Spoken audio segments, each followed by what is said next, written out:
आज मैं आपको यह बताऊंगा कि अगर आप होली पर्व वाले दिन किसी भी मंत्र का जाप करते हैं तो आपके मंत्र जाप करने से आपके शरीर पर, आपके मन पर क्या प्रभाव पड़ता है।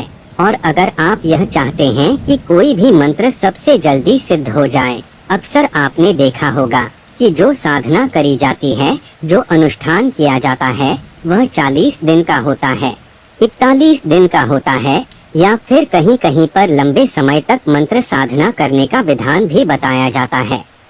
लेकिन अगर आप होली के दिन या फिर दिवाली के दिन किसी भी मंत्र का जाप करते हैं तो वह मंत्र 100 गुना जल्दी सिद्ध होता है, 100 गुना तेजी से सिद्ध होता है।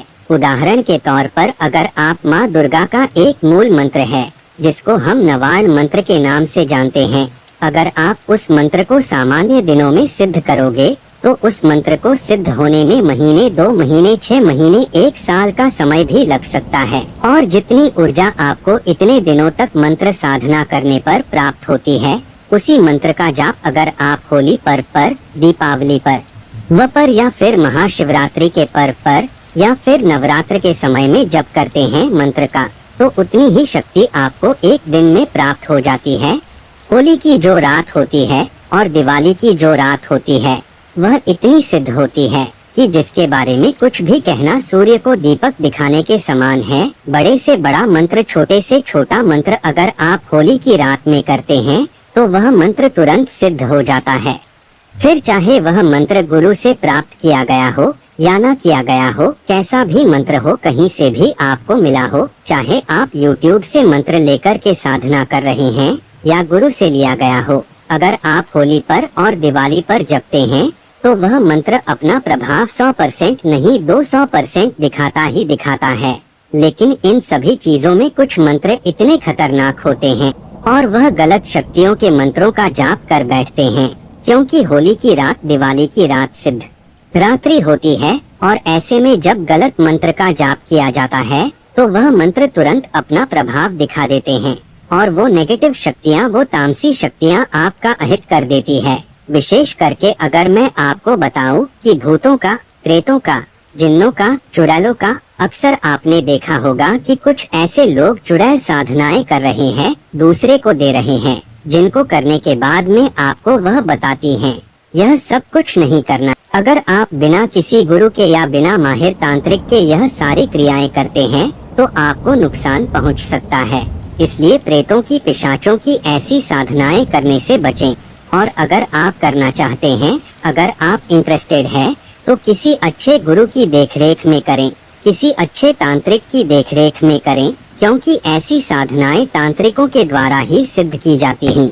उनमें बहुत से साधक ऐसे होते हैं जो भैरव बाबा की भी साधना करते हैं, श्मशान में बैठकर के माता काली की साधना करते हैं और 10 महाविद्याओं की साधनाएं भी शमशान में बैठकर के की जाती है। श्मशान को हम ऐसे भी देख सकते हैं कि शमशान में बैठकर के साधना करने का जो विचार साधकों के मन में होता है वह इस वजह से भी होता है क्योंकि श्मशान एक ऐसा स्थान है जहां पर व्यक्ति को भौतिक वस्तुएं और भौतिक विचार परेशान नहीं करते। आप जब भी शमशान में जाओगे तो आपको ऐसा भाव आएगा कि सब कुछ नश्वर है और वहां पर आपका मन शांत हो जाता है, आपका मन स्थिर हो जाता है और जो भी साधक होते हैं उनका साधना में मन लगता है। इस वजह से भी लोग श्मशान में बैठ करके साधना करना ज्यादा प्रेफर करते हैं। वहां पर बैठ करके आपको सिद्धि भी जल्दी प्राप्त होती है और आपका मन भी स्थिर हो जाता है, शांत हो जाता है। भौतिक जगत की अनाप शनाप चीजें आपको परेशान नहीं करती। और अगर ऐसे में होली की रात हो या दिवाली की रात हो तो वह तो महासिद्ध रात्रि बन जाती है। तब तो आपको इतनी जल्दी सफलता मिलती है कि उसके बारे में शब्दों से कुछ कह पाना ही असंभव है। अगर आप माँ काली के दर्शन करना चाहते हैं या भैरव जी की सिद्धि करना चाहते हैं और अगर आपको होली की रात में श्मशान में बैठकर के भैरव जी के मंत्र का जाप करते हैं तो एक दिन में आपको भगवान भैरव के दर्शन हो सकते हैं और माता काली के एक दिन में आपको दर्शन हो सकते हैं। लेकिन अपना मन बड़ा पक्का करके रखना पड़ता है साधक को। डरपोक किस्म के साधक ऐसी साधनाएं करे। बड़ा ही चमत्कार वहाँ पर ऐसा प्रकट होता है। श्मशान भूमि में जब साधना करी जाती है तो उसके बारे में कुछ भी कहना मतलब सूर्य को दीपक दिखाने के समान हो जाता है। ऐसी ऐसी वहाँ पर चमत्कारिक शक्तियाँ ऐसा प्रभाव दिखाती हैं, अपना ऐसा मायाजाल दिखाती है, ऐसा वहाँ पर कौतुक दिखाई पड़ता है कि अच्छे अच्छे साधक उस कौतुक को देख करके विस्मय में पड़ जाते हैं, होश उड़ जाते हैं। लोग यहाँ तक कि अपनी चेतना तक खो बैठते हैं, बेहोश हो जाते हैं। लोग ऐसी ऐसी दिव्य शक्तियाँ, ऐसी ऐसी चीजें, ऐसी ऐसी कौतुक हो रहे हैं और ऐसे ऐसे चमत्कार वहाँ पर दिखलाई पड़ते हैं, भूतों के, प्रेतों के और दिव्य शक्तियों के। तो बात मैं आपसे कर रहा था कि होली की रात में अगर आप मंत्र सिद्ध करना चाहते हैं तो आप सिद्ध कर सकते हैं और बहुत जल्दी आपको सफलता मिलती है, क्योंकि होली की रात जो होती है इसको पूर्णिमा की रात कहा जाता है और दीपावली की जो रात होती है इसको अमावस्या की रात कहा जाता है। और यह जो पूर्णिमा की रात होती है सबसे बड़ी पूर्णिमा मानी जाती है और अमावस्या जो होती है वह सबसे बड़ी मानी जाती है। तो इसमें ग्रहों का, नक्षत्रों का और शक्तियों का जो समावेश होता है वह बड़ा ही अद्भुत होता है।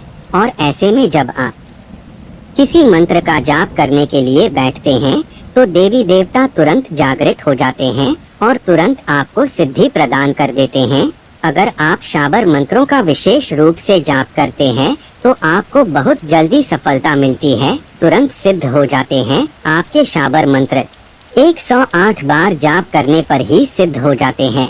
अगर आप 20 मंत्रों का जाप करेंगे तो वह आपको थोड़ा अधिक जपना पड़ेगा, जैसे कि 11 माला, 21 माला। कहा उस मंत्र का 1.25 लाख की संख्या में आपको जाप करना पड़ता है।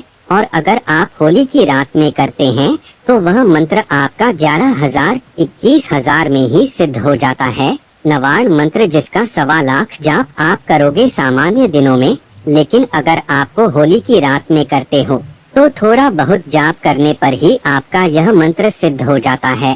सिर्फ और सिर्फ 50-100 माला करने पर ही आपको इसकी सिद्धि मिल जाती है। और अगर आप शाबर मंत्र करते हो तो 108 बार 1 माला कर लो, 3 माला कर लो, 5 माला कर लो और तुरंत आपको उसका प्रभाव भी देखने को मिल जाता है।